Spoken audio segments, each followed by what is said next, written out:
Hello, welcome again. In this video, we are going to talk about second order circuits. So second order circuit, as the definition says, if I am analyzing KVL, KCL, Thevenin or any kind of equation for one circuit and eventually I land up with second order differential equations, that means that circuit is called second order circuit. So normally the circuits with two energy storage elements, they can give us the second order equation. So it can be a series RLC, a series parallel combination of RL or RC or parallel RLC. All of these can give us second order equations. So now these ones may not give us because only inductors are involved, and these will definitely provide.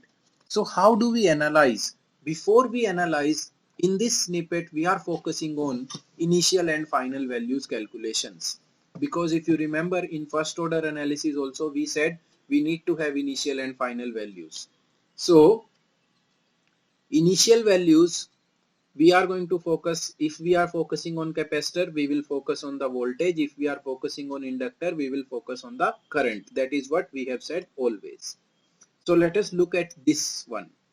We are saying in this circuit this switch is going to open.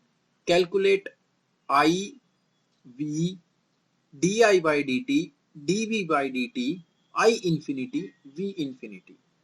So we say fine, the current in inductor at 0 minus and 0 plus will be same.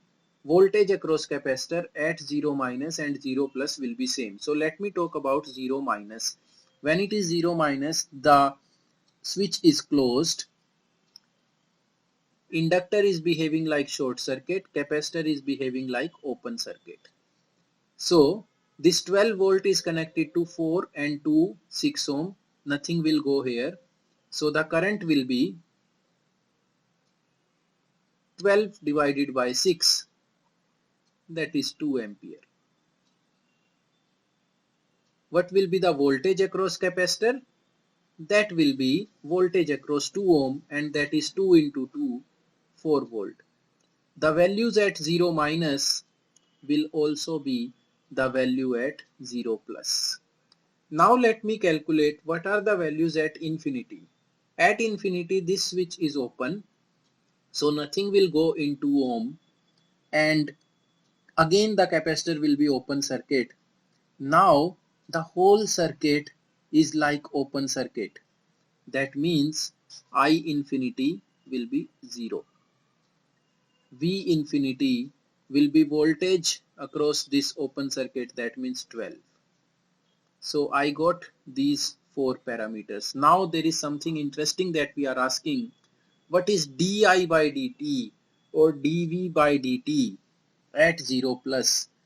This current which we are saying is not going to change immediately from 0 minus to 0 plus, but there will be a rate of change that will appear.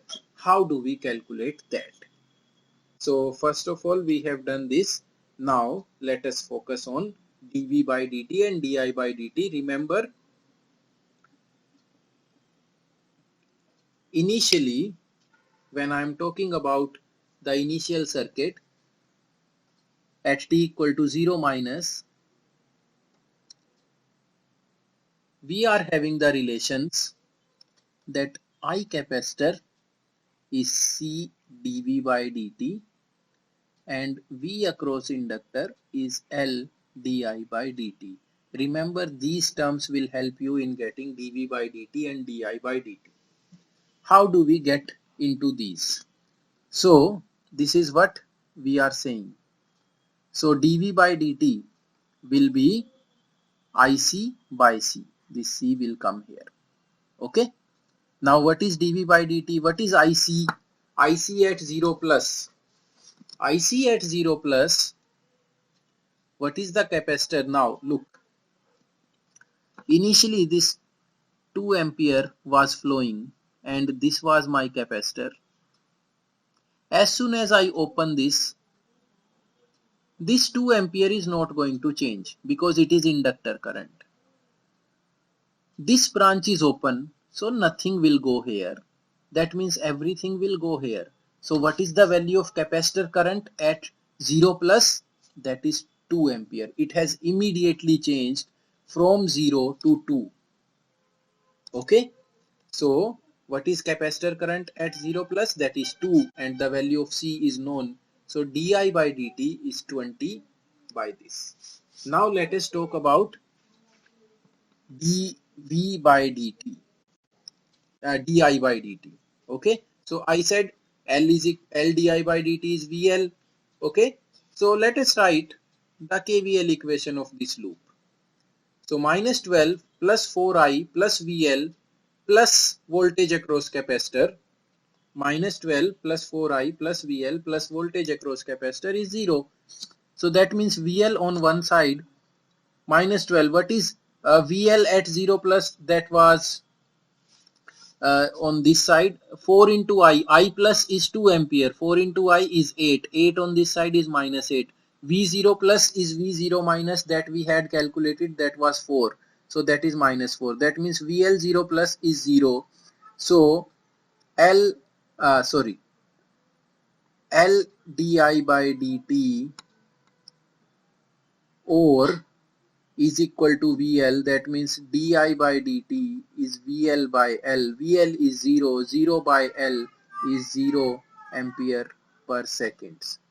This is how we deal with initial values calculation for second order circuit. In the next snippet we will talk about how to handle source free RLC circuit. This is a very similar example and you can practice this by calculating the initial and final values for second order circuits. The question is solved here. Please go through. We'll upload the slides.